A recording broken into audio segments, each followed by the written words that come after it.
Welcome to Negotiating Happiness, the show that helps you find happiness, success, and balance in your work and life. I'm Adriana Fiestro, your host for this journey into entrepreneurship and personal growth. We're broadcasting live on 107.7 and 105.3 FM in New Orleans as part of the United Public Radio Network.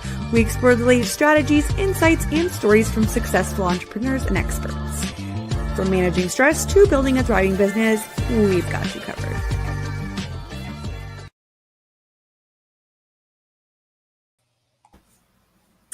Good afternoon, everybody. It is April 28th, 2025, and you are listening to Negotiating Happiness. I am your host, Adriana Fiestro, and we are broadcasting live on the United Public Radio Network and UFO Paranormal Radio Network at 105.3 and 107.7 FM in New Orleans. If you want to watch some of our shows on your big screen TV, you just have to go to Roku TV and type in UFO Paranormal, and there we are. Welcome. Today I've got the lovely Hasty here. Hello, Hasty. How are you?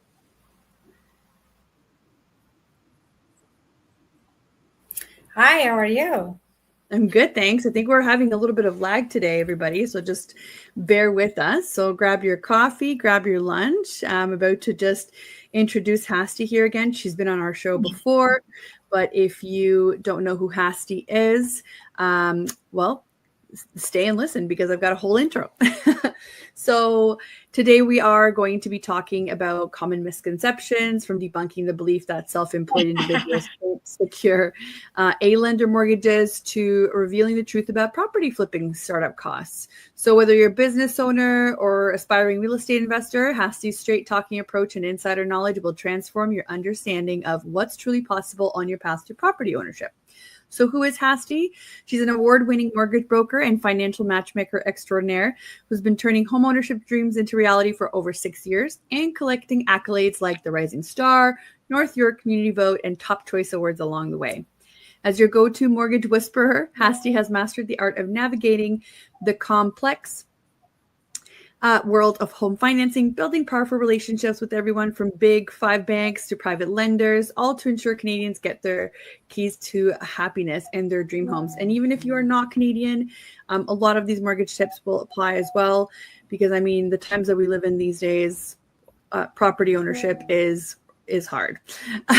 So think of Hasty as your personal financial advocate and home buying confidant, a straight talking, results driven expert who won't rest until you're holding those keys in your hands. Because in Hasty's world, everyone deserves their piece of the Canadian dream, and there's a way to make it happen. So welcome. Thank you, Adriana. That was so beautiful. Thank you so much. You're very welcome. You're very welcome. Do you want to start us off by after that intro, I want to call myself now for a mortgage. Exactly. So did you want to start us off and tell us a little bit about what's new, your team, like what you're doing now in terms of your entrepreneurship journey?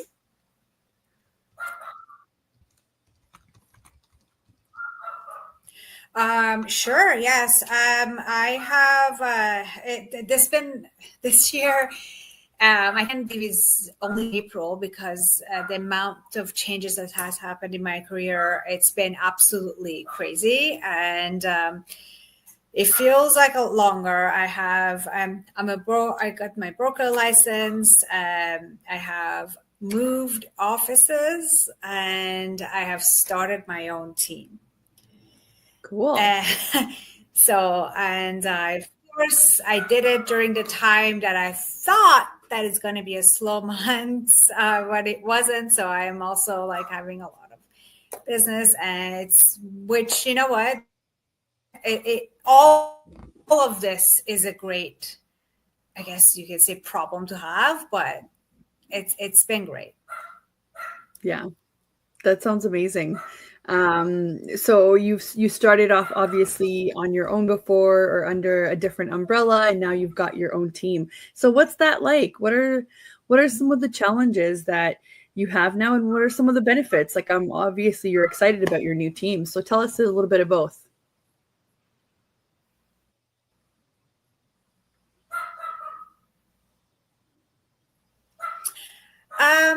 Challenges. I feel like the challenge I have is every entrepreneur challenge, which is management, right? So trying to run your own business as well as having a team and having support that requires time. So I have time manage.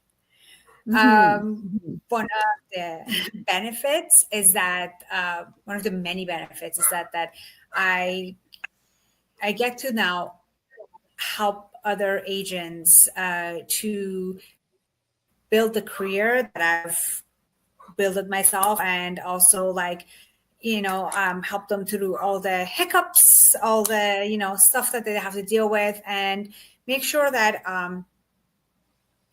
it's not going to be as a lonely journey for them on a lonely road, because it can get pretty lonely. It is pretty big world, and if you just don't have that support group, it can get overwhelming, right? Okay. There's a lot Yeah. learned, there's a lot to do.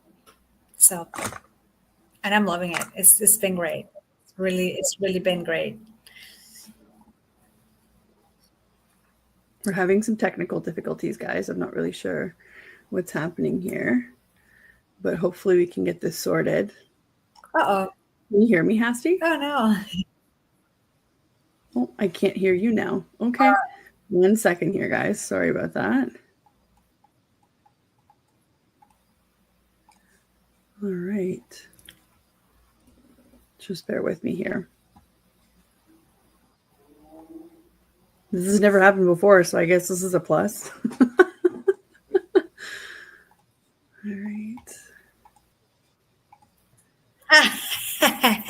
It's an opportunity to learn, to navigate through a new challenge, Adriana.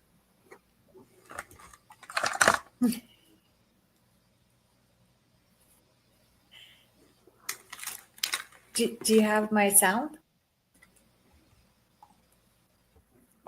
Let's see if it helps.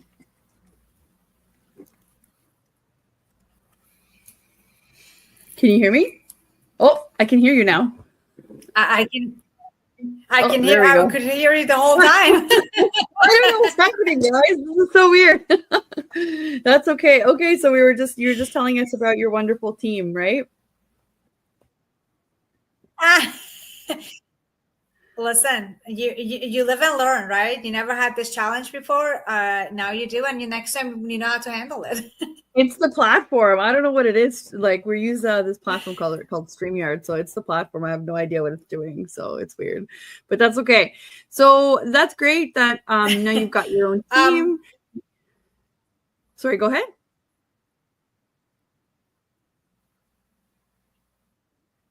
No, I was going to say earlier, I did get some kind of a message that they're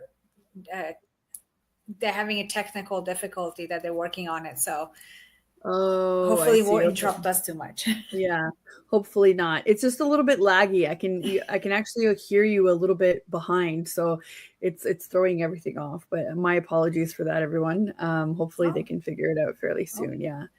Yeah, it's being weird. It's never done this before. So, so what are some of the things that that people are coming to you that are, I mean, obviously thinking about the current climate, like economic, political, and everything that's going on, what are some of the challenges that your clients are coming to you with? Like, what are some of the things that you're experienced in helping them with?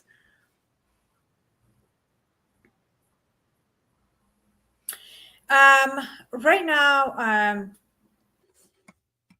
to be honest with you, actually, for whatever reason, my own clients are finding this market beneficial, and a lot of them that were paused going shopping. But what mostly I'm having to walk a lot of clients through is the one that already have a mortgage, and this environment is kind of getting scary for them. And so they're coming to me saying, well, I have a renewal coming up. Should I be worried? I'm on the variable now. Should I be worried? So we are, I'm helping a lot of those clients to navigate through those. which, to be honest with you, is a case by case situation, and it just depending on the client situation, we are figuring out different methods to help them out. Right, right. So what are some of the myths that people come to you with that you're like, okay, that's just not true? Oh my goodness. Oh, where do I start? One of the biggest myths that I have to debunk is it's self-employed people. Self-employed people think that they're just not, like, the bank don't want to deal with them, hire and all that. And depending on, their situation, there are actually a lot more ways that we can calculate a self-employed person and and their income and everything, and qualify them at banks like Scotia, TD, BMO, or any kind of lenders.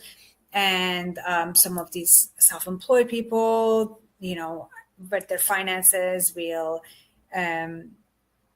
help them with a longer financial plan, whatever that is. But there is actually more flexibility than employed people. Not that employed people will have a problem getting a mortgage, but with someone who's employed, their income is their income. Where with someone self-employed, there's different ways to calculate their income. There's a stated income. There is, if you're incorporated, we can use your corporation income. You can use dividend, T4, there is just so many ways to do it. So that's one of the biggest ones that I deal with, or have clients call me saying, well, I know I'm self-employed and I have to go private. And I'm like, do you know? Let's take a look. Yeah, we don't want private if we can just qualify for the big lenders, right? Like the big common lenders, because it just means more money in our pocket, better rates typically, right? Yeah, exactly. Right. I mean, start from your best and then see if you can go there, and then we'll figure out the next step. Right. That makes sense. What are some of the other myths? What else do people come to you with? So another myth that I've deal with a lot is it's credit bureau. It's the credit bureau. Whenever, yeah, it's my favorite one, because whenever I qualify a client, I let them know, I'm like, okay, well, we have to take a look at your credit bureau. And they're like, immediately, they're like, ooh, do we have to like pull it? Because I don't want to lose points on it. And I'm like, you actually won't, like maybe like a point or two, but as long as you pay everything on time, you're fine. Where you lose point is that if you have to open up a bunch of like store credit card, like, when you go, well, the bay is closing, but back when it was still functioning, when you go to the bay, they're always like, oh, open up our credit card and you get 25% off. When you open up too many random credit cards, it just makes you look like you're dependent on a credit card, right? But another thing I love, the myth of close credit cards that you already have, that you already use, so you can increase your credit bureau. And I sometimes get these clients, they come back, it's like, oh, I have a fantastic credit. And then I take a look at their credit. I'm like, oh, you dropped. And I'm like, well, let's talk about what you did. They're like, yeah, my cousin or my neighbor told me, like, if you're getting ready to buy a house, close all your big credit cards. When you do that, all the reports, that all the points that you have received on that, the whole history of your payment and everything, it removes and actually drops your credit bureau. Right. So because they want to see you use it responsibly. That's another that yeah, it seems like it makes sense, right? You have too many credit cards, let's close them. So I have less credit cards, so lender likes it, but then you don't realize you're also removing all the history. Mm-hmm. you know? Mm-hmm. That's right. Yeah, that's right. What about from I guess if you're investing, so let's say you already have a property and you wanted to purchase another property. What are some of the myths that kind of stop people from being able to do that?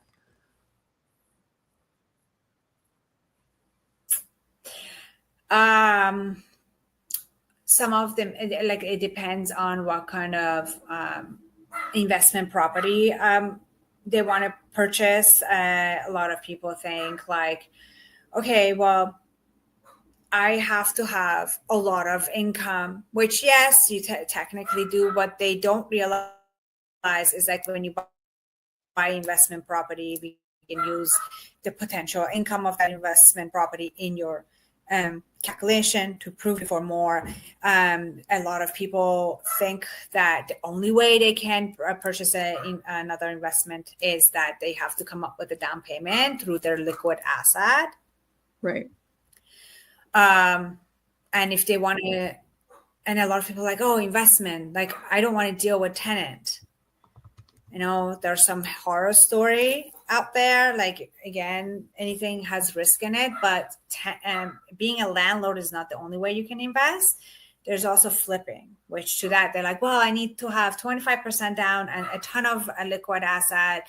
It's going to take so much time, and I don't, and I don't have the money all the time. I'm like, okay, what if you could do a flip with as little as 20%, $20,000? And you don't need to necessarily show a liquid asset. You just need to show that you have the funds. So how would one do that? Right? And these are the stuff like people don't know. Like they want to invest and just don't know. And one thing a lot of people do is that they start talking to, I mean, we do too, right? They start talking to everybody, their neighbors, their cousin, and everything. And you have to understand, when you talk to people who are not, it's not their profession, they're talking about their own experience or their own ideas, how you should handle your investment. Right. So they're not you would professionals. have, you kind of scare yourself out of it. So yes. Yeah. So I would say, like, you know what? The reality of situation is, you want a comfortable life for yourself and for your kids. You got to invest, because cash money loses its value every day. Inflation. Right? Real estate, as much as it has risk, is the one of the safest investment. Mm-hmm. So just be curious, go out there, talk to the right professional, and just give it a try. Right. It's not for everybody, but you don't know until you try it. Right. So what are some of the ways that people are investing in these? I remember you and I were talking, you had done a presentation that I watched of yours, and you had presented to us a bunch of options of how to do that. Do you want to tell us a bit about that? Sure. One of the ways you can invest is actually using your primary home equity line of credit for the down payment. Mm-hmm. So there's two benefits for that. First of all, right? You can invest your cash somewhere else, which actually, that's how wealthy get wealthy. They borrow other people's money and they invest. But also now you make a portion of your mortgage a tax deduction. Right. Which, as you know, you can your primary home mortgage rate is not tax deductible, but because you just use it for investment, that portion just becomes tax deductible. And as you putting more money into your mortgage and that line of credit grows, you can just keep doing that. Right.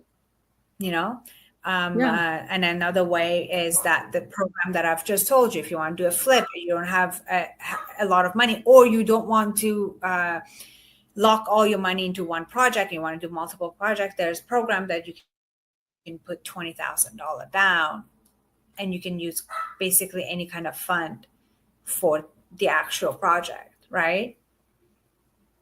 Right. No, that makes sense. Yeah. So what would you say for somebody, like what if they're an entrepreneur, so they already have some debt, right, from their business, but they have an asset already, which is their home. Like how would they be able to invest?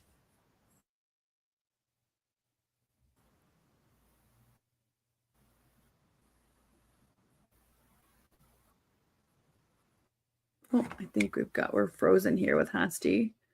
Wonder what's going on her. And can you hear me now?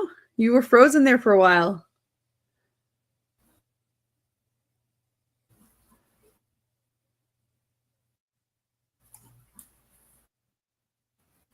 Can you hear me, Hasty?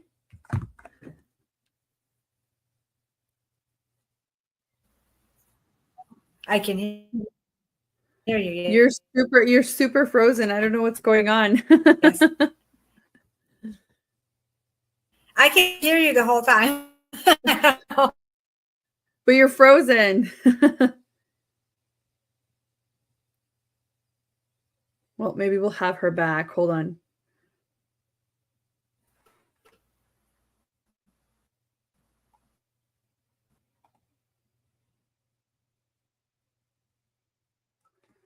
We're just going to see if she can log back in and out.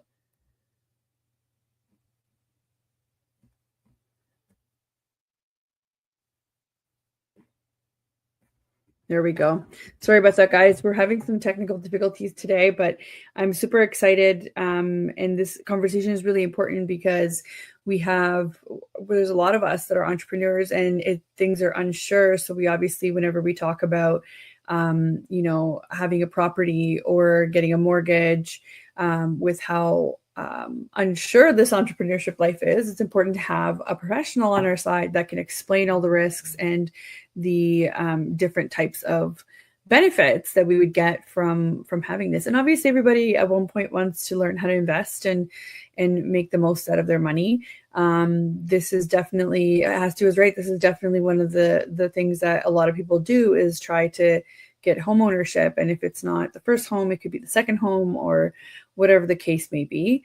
Hasty has proven experience on working, one-on-one with entrepreneurs and their situation. I mean, a lot of the times it could be the only thing you have is an income statement from your bookkeeper or, right? Because we don't get T4s, like unless you are a corporation and you're salaried under a corporation. And then at that point, maybe you can get advice from your lawyer because is the corporation that owns your house or is it yourself, depending on what type of liability you want to look at. So there's a lot of moving parts here when you're talking about how to qualify for a mortgage and how you can make it work for you and your business.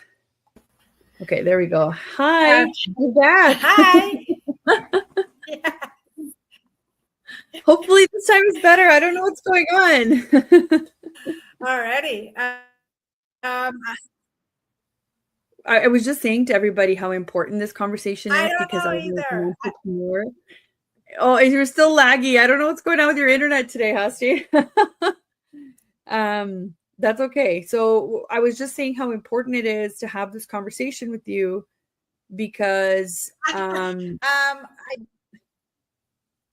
go ahead.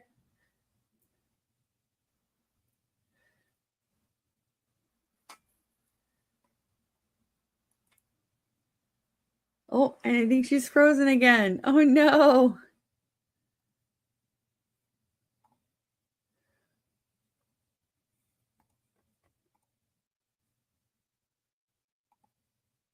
Hello? Can you hear us?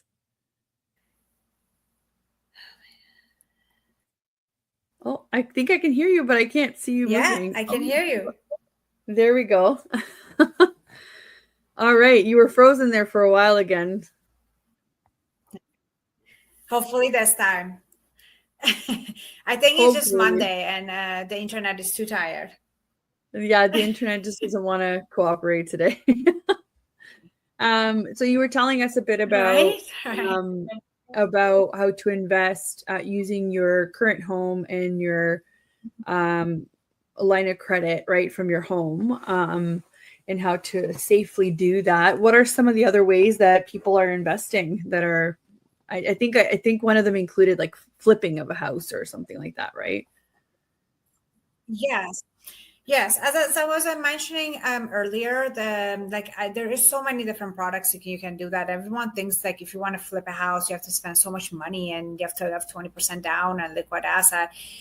There's a program that you can put 20,000 down. It's great for someone who is starting or wants their funds to be between multiple projects. And you can use any kind of funds. Doesn't need to be liquid asset. Again, right?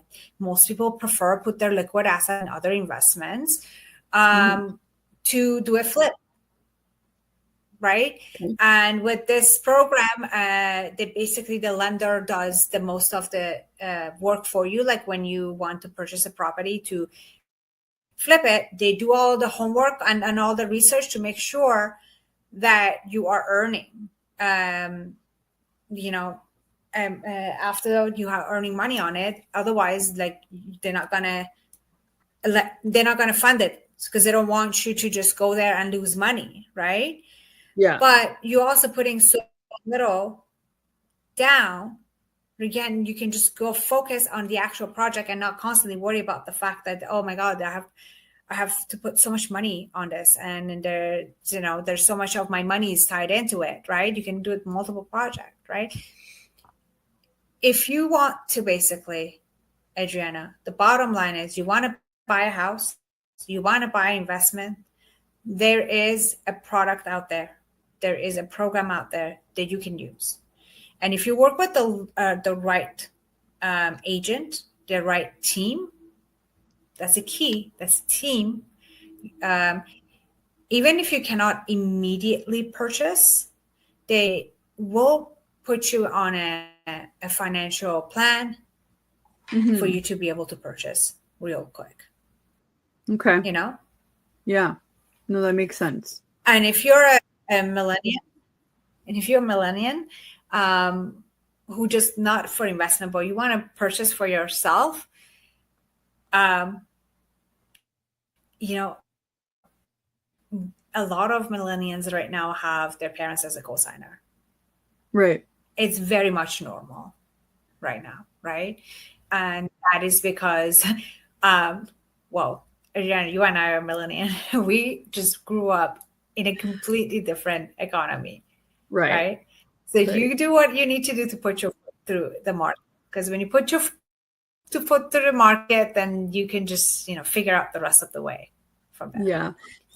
There was this thing on the internet where yet another creator was doing some math of how much it was costing everybody in the 50s, and then in the 80s, and then now, relative to like wages and relative to like mortgage interest and how much houses should cost. So if it had grown the way that it had grown normally, typically a house this was done in the States, right? Like in our neighbors down south, typically a house should have cost like around $180,000, but that's not the case. Like obviously, like even up here, you can't buy anything for $180,000, even though the median wage and the interest rates are lower. It doesn't matter. Even in the 80s, when interest rates there were like 12%, it doesn't matter because the wages and the prices of the house were more in line with, so it didn't matter that the interest rate was as high. So when you do the math that way and when you compare it, no wonder why homeownership isn't something that's reachable to everybody, right? It's actually kind of crazy because and he adjusted for inflation. He did all the right things in the math, right? And it just still didn't make sense. So how could your wages have only gone up like, sometimes they would have just doubled since then, but your house prices are 18 times that of what a house cost back then. Right? So it's not as easy to figure this out on your own. And this goes back to what I was just saying, that a cash money is losing its value a lot faster than investment, which is one of it is real estate, right? So someone back in the day had a property, now they have 18 times more than what it's worth that they bought. But if they just kept going to the same job that they just went to, now is double. Yeah. Right? Yeah. So, and this is why, like, you need to get your foot into the market, right? And I know it's hard, and I know it's like it seems like out of reach, but plan it out, get the right team, because as you mentioned, it's getting more expensive every day. Like, some people are like, well, I'm just gonna come back in a couple of years. I'm like, in a couple of years, this property is gonna be like $200,000-$300,000 more. Is your income is gonna increase $200,000-$300,000 more? No. Yeah. Right? So you just push yourself further out of market. Yeah. Right? Yeah. The right time to buy real estate was yesterday. And the next right time is today. Like, I should have been in middle school, right? When I should have purchased my first property at this rate. Right? Right? You know what, Adriana? As you know, a lot of parents right now, instead of putting money in RESP and stuff, they're buying a rental for their kids. Yeah. Because that rental is going to give them more income and more asset than any saving accounts. Which is wild, right? Because so if our parents bought us a rental even more in middle school. I know, but it's wild because you used to have to do that anyway. You used to have to buy a house, then you used to have to invest in RSP, then in RESP for your kids, and then, you have life insurance. Like, you used to have to do so many things just to kind of be okay. And now you're thinking about the generation ahead and how they're not going to get to that point, right? So, like, what do you do then? But to be fair, there's a lot of countries around the world where property ownership isn't as common, right? Where a lot of people rent, but people kind of need to remember that affects the economy, that affects the way that people spend their money, and how it all kind of goes around. It's all interconnected, right? So because we're a smaller, we're large geographically, but we're a smaller population, right? For Canada, our economic system is very different. And I'd like to relate this back to how many foreign businesses tried to buy and open in Canada, like chain stores and stuff, and it didn't work out, and they had to pack it in 3 months later to leave because we just don't have the same economic system to support it. So we have to think of these things, right now our housing is crazy. And think about it for an entrepreneur type too. Like, I remember going into a client's office, and they're in one of those homes that was converted into like a commercial space, right? And do you see that a lot? Maybe. I feel like investors, like corporate investors, have taken a lot of that too and have made it happen because of also the commercial pricing of what it is. So to them, they just add like, permits to it, and then that's it. But it's crazy how the market has left. But I'm talking about housing, like enough housing to house your residents is a problem right now. So of course, buying property is going to be ever changing, and it's scary and whatever. But this is why you need professionals to advise you so that you can understand the process, so that you can understand what the risks are. You can understand that, you should have an agent, and then you should have a financial advisor, then you should have a mortgage broker. You should have all these people to work with you. And if you don't get the right person, you can make the wrong decision. Yeah, 100% agree with you. And keep in mind, like, in an average home in Toronto right now is 1.6 to 1.7 million. Where an average mortgage in Toronto is 500,000, right? Wow. So, like, where is the rest of that is coming? So what these properties are? These are the properties that have been bought like by our parents and just stayed, right? Because like, who has like what, $1.1 million just for down payment, right? No. And right? You're like, nah. No. But also, like, I love how you brought up you should have the right team to help you. That is the key. And what people just try to do it on their own. And I feel like one of the things that I'm hoping for the next generation it's kind of get fixed is the financial education. Because Right. Adriana, I feel like the reason a lot of people try to do it on their own or don't even try at all, don't talk to the professionals, some of them, they don't even know like all these professionals exist. Also, like a lot of people don't know, like if you go work with the mortgage broker, they have access to all lenders, but most often than not, it doesn't come out of your pocket. There is no cost to you to work with a professional that not just have the knowledge, but all the tools that they can use for you at a free of cost. Right? If you're working with a buyer agent, the realtor, not coming out of your pocket. Like you get to use all of that tool for free, right?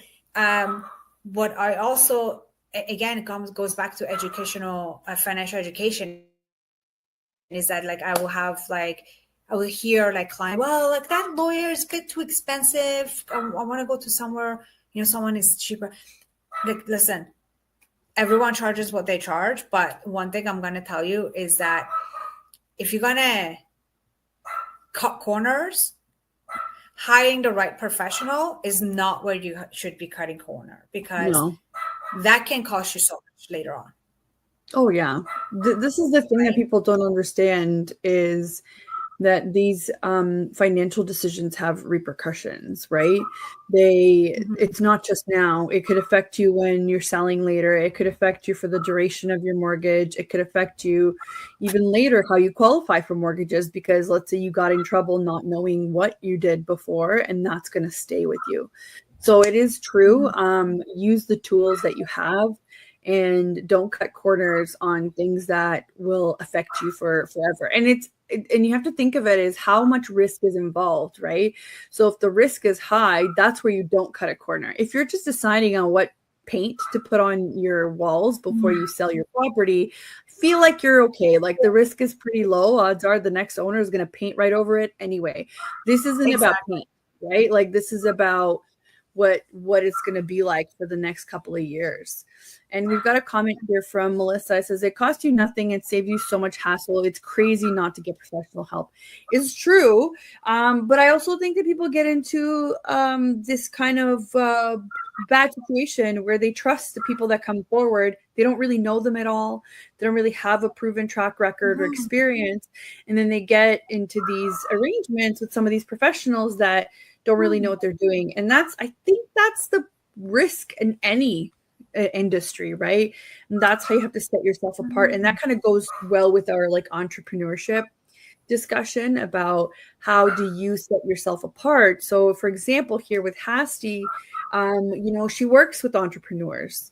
She has options and has made relations with the big 5 banks plus private lenders or other levels of lending. Like she knows where her niche is, and this is where the experience that she brings to the table.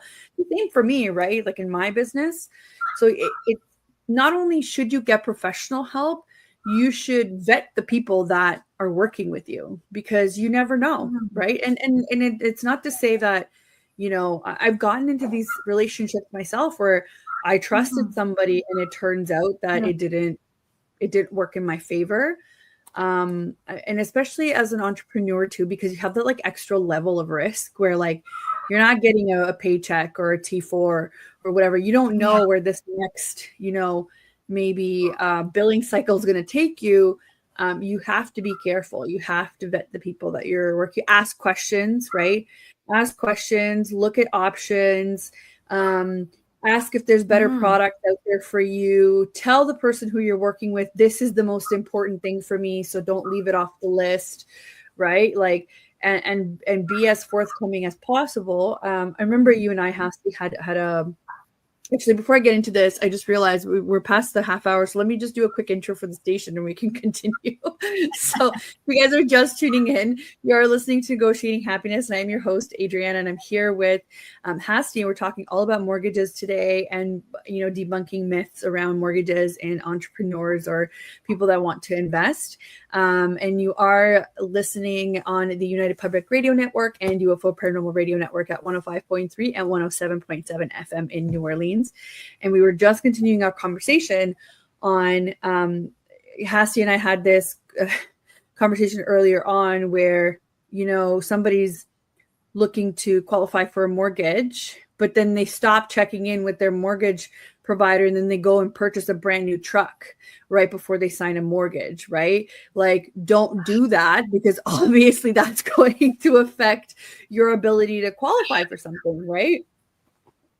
Yeah. Like if you are purchasing a home, any changes in your finances, anything, please check in with your mortgage broker. You just brought up a huge trauma, Adriana, for me. Like that is my biggest fear of like. Sorry, I should have said trigger. When I get a call from the lender on the closing day, I was like, what did my client do? Right, because I'm always like, oh no, did they like bought something? Did they like just don't? And people are like, well, like I just really needed it. I'm like, okay, but do you also really needed this mortgage? Which one did you need it the most? Right? Yeah. You just have to like, sometimes make sacrifices, but yes. And to your point about like, having a bad experience, okay, you had a bad experience, I understand, but don't let that stop you to go out to work with someone that is a professional, do your homework, take that experience as a learning lesson rather than like, oh no, I just don't want to work with any professional because I had that bad experience. And try to work with someone that you either know or someone that you trust knows. Right? This is why like majority of my clients come from referrals because like I prefer to work with a client that already knows someone that knows me that they can trust me. Mm-hmm. Right? Because then I know that for myself is also that trust is there. Right? Yeah. But also just in entrepreneurship in general, right? Like I prefer having referrals from other clients too, as a service provider, because it works both ways. You have to work with this person that you're picking, and that person that has picked you has to work with you. It's a two-way street, right? So not only, it's not just about providing a service. This isn't like you're selling, like you're not selling like a product and the transaction is 30 seconds. That's not it. You create a relationship. So you have to get all of these documents. You have to review them. You have to get to know them. That person on the other end for you also has to be willing and to be cooperative, right? To get the best situation. So it's not like that, when we were kids and we were playing store, one of us was like the salesperson and the other one was the customer. Like that interaction is not like that. It's not a 30-second interaction of here's your money, can I have my stuff and I'll go. It's not. We're service providers, right? So there has to be more to it. So we do prefer referrals for many reasons, right? And also think about it this way. For example, you have your own team now, you've created a different brand for yourself, and I'm willing to bet that a lot of it was because you do have return clients, because you've put in that work into the relationships and people have and bring you other referrals, right? So this is really just another valuable lesson of, if you want this to keep going, you have to push it forward, right? With the same kind of level of trust, level of authority. Like, so what makes you an authority? You are experienced and you know things about how to work with entrepreneurs, as in like not the traditional methods of qualifying somebody right away. Or you've worked with people that want to invest, and it's not just first-time buyers, it's people that want to do investment properties. So that's what makes you an authority on it. And then the trust is how you conduct your business, right? So it depends on how transparent you are with your clients, how well you answer to them, and how much information they get from you, right? So all of that just builds up to this like different brand, to kind of place you somewhere higher up on the scale of the of people, right? So when I was a paralegal, there's thousands. There are thousands. Same with mortgage brokers. There's thousands of mortgage brokers out there, right? So how do you position yourself that way is important. And this is Exactly. some of the way that you can do it is by showcasing your experience, right? Yeah. And to be honest with you, one of the things I make sure that I stay away from is if I don't know something, I will be honest with you. I'm not your girl. You want a commercial mortgage? I'm not your girl. It's not a field that interests me, and I just don't know enough about it. Right. Right. So I will refer But you to you someone have that connection. I trust. Yeah. Exactly. Exactly. Yeah. And that's another part of my business. Like I made so many connections through lawyers, through other mortgage agents, realtors, even someone like Adriana. I work with a lot of self-employed people who like needs Adriana's, services, right? So Yeah. just having them to trust one person and not having to go after all that stuff, it's it's part of my business building, right? It's part of what I provide to my clients as a service, as an extra, Right. right? Right. Yeah. And that's huge. That's That's a huge for a lot of benefit. That's an extra benefit, right? So even if you don't end up working with them, that's a benefit of having created this connection with you. Exactly. And I love it because some of my clients have built such a strong relationship with me that they call me for everything. So I'm like constantly have to extend my relationship with other professionals. Like I had a call like saying, oh, I need to get a car. Do you know anyone who can do it? Car insurance? I'm like, I know like life insurance, home insurance. I guess I'll get a car insurance on my list of people Right. that I'm going to refer, right? But Yeah. it's just like, but because I build that trust right now, right? So they come to me for everything. So I'm like, okay, Yeah. Yeah. and I think it's beautiful. I think it's Yeah. great. I think It that's how it makes should be. perfect sense. Yeah. So Yeah. reflecting back on the multitude of years that you've worked on your own, what are some of the things that make it worth it for you? So it's more of like a personal question.